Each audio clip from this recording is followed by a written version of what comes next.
So, beauty shop businesses here in Uganda, they are one of the simplest and easiest way currently to make a lot of money. And yet again, they are one of the easiest businesses to fail in case you don't have a particular strategy in place. In today's vlog, I'm going to be sharing 10 different things to help you be a better entrepreneur, make a lot of money in the simplest way possible, and you don't lose yourself within the process. The first one is record keeping. So record keeping is one of the things that I always emphasize, especially when it comes to small scale businesses, not only in beauty shops, but also anywhere else. Record keeping is going to help you actually to know the demand and gauge out the supply. Plus, on top of that, you'll also be able to determine which products are sold faster, for example, in a beauty shop, and which products are not moving faster. On top of that, you're also going to be able to realize how your business is progressing over time, making you a slightly better entrepreneur compared to a person who's not writing down anything. The second one is all about good customer care and probably good customer service. I know this is not the first time actually you are hearing about this, but it's absolutely very important that you respect and keep your customers through the care you give them, through the service you provide to them. For example, if a person comes to your beauty shop, make sure that at least you have somewhere you give them to sit. On top of that, welcome them as you welcome any other visitor, and be kind to them. Explain to them how to use different products they don't know how to use to. Remember that this single customer, we are expecting them to build for us a chain and spread the good news of our business to other people out there. So when you conduct them very well and with value, chances are very high that they are going to return. And on top of that, they will also bring other people to support your business. The third one is all about research. Research is also absolutely very important. And I think this is one value that I want every other small scale business, entrepreneur learn, because a lot of other large scale business entrepreneurs actually they do this, but most of the time with a small scale business entrepreneurs, we don't do this. Research is absolutely important because it puts you in a position where you are no longer ignorant about the market, about things you are selling, about finding better products, and above all serving your customers. For example, I'll give you this particular incident. Currently in Uganda, there are bundles of hair that have been so freaking common, and these particular bundles of hair actually started trending from around March, and we are currently in June. They are still trending, but they're out of stock. So people who actually went into research and knowing which particular products are starting to heat up, and they knew them and they stock them, currently they are making a lot of money. The fourth one is all about serving demand than personal interest. It's also absolutely very important, and this reflects very well with the first point I did mention, that when you are record keeping, it helps you identify the demand you have compared to the supply you are doing.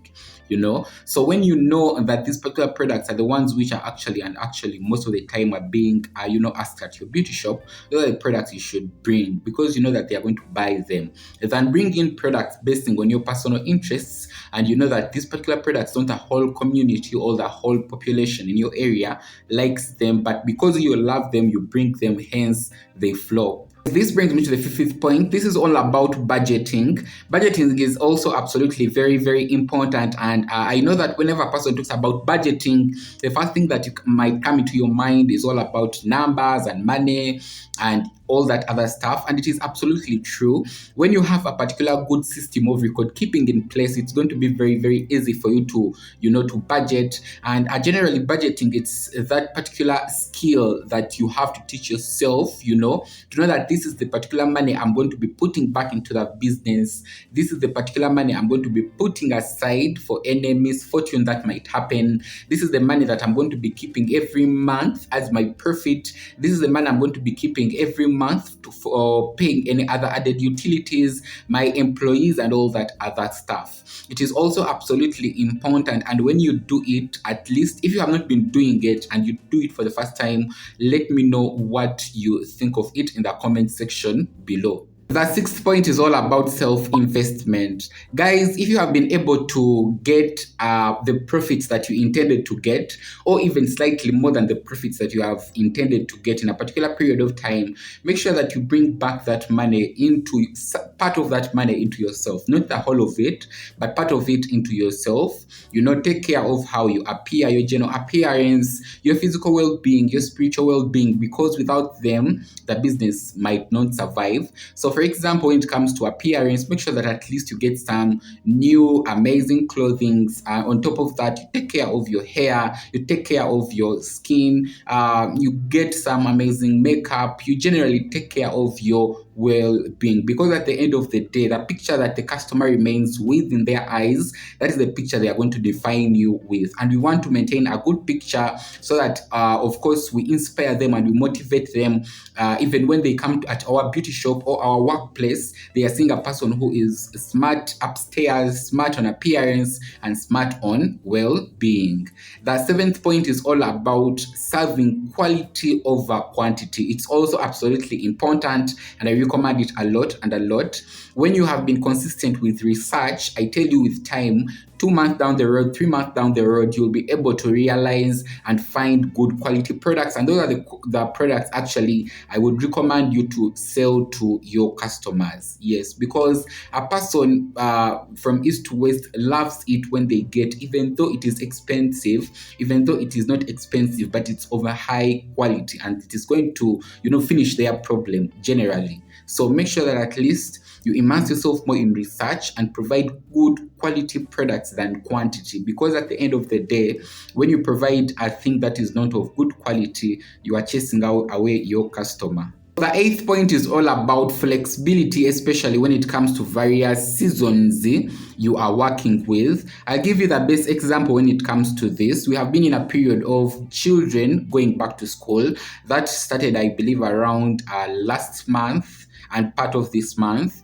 So a person who is very flexible, they would get out at least all things that are related to not children going back to school, and they stock things that children will need when they are going back to school. For example, in your beauty shop, you can bring in, jellies. Most of the time here, pupils and students, they tend to use jellies. So you bring in the jellies, you bring in the bathing soap, the Protex, you bring in all those things that you know that they are going to be using, basing on your business. If you are in a beauty shop business, you bring more of those things of self-care, but more of children. If you are in a business, for example, stationery, you stock more books, you stock more pens, and this works very well because people are going to go forward selling those things, and for you will be there waiting for the right season for you to only sell makeup, but that doesn't work. Make sure that at least you are flexible within the season and you prepare for every other season. The ninth point is all about trust and building honesty between yourself and your customer. I love to call it a good employer customer relationship. It's also very, very absolutely important, making sure that you listen to your customers' demands and your customers' views of the products, and on top of that, also making sure that you explain to them what you feel about the product, about how you feel about a particular situation. It will help both of you to be heard and listened to. At the end of the day, you'll be able to keep that particular relationship that can keep your customers coming back to your beauty shop or your business to buy products, and at the same time keep you motivated to always go out there, bring them better products. That point serves very, very well again, and it ties so well with customer care. Point number 10 is all about diversification of products. For example, if you are selling a particular product, make sure that you diversify in that same line. If it's hair products, make sure that you bring on board hair bundles, you bring on board